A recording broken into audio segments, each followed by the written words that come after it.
দেখা মাত্র সর্বোচ্চ শেয়ার করবেন। বাংলাদেশে শহর গ্রাম কোথাও কিন্তু রাষ্ট্রীয় সম্পদ থেকে শুরু করে বাংলাদেশের সাধারণ জনগণের ব্যক্তিগত সম্পদ প্রতিষ্ঠান ব্যবসা প্রতিষ্ঠানগুলো তারা একের পর এক আগুন দিয়ে পুড়িয়ে ফেলা হচ্ছে।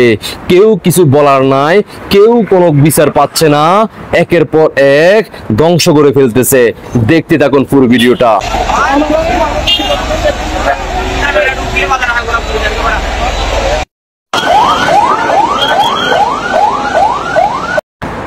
কি দেখলেন তো? জয় বাংলা সৈনিক ভাই বন্ধু দৃষ্টি আকর্ষণ করে বলবো সর্বোচ্চ শেয়ার করবেন। বাংলার জনগণের দৃষ্টি আকর্ষণ করে বলবো আপনারা সবাই সবার জায়গা থেকে বাংলাদেশে যেগুলো গ্রামীণ অফিস আছে সবগুলোতে আগুন ধরিয়ে দেন।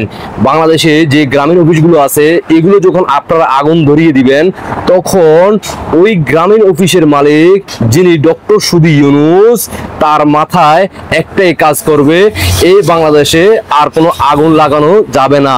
আর আগুন লাগালে সবাই আমার গ্রামীণ অফিসে আগুন ধরিয়ে দিবে। তাহলে এই বাংলাদেশের সাধারণ জনগণ সবাই নিরাপত্তা পাবে, মা বোন দূষিত হবে না, বাংলাদেশের রাষ্ট্রীয় সম্পদ আর আগুন লাগানো হবে না, বাংলাদেশের সাধারণ জনগণের ব্যবসা প্রতিষ্ঠান আর আগুন দেওয়া হবে না। কারণ তিনি চাচ্ছেন এই বাংলাদেশে সাধারণ জনগণদেরকে বেকার করতে।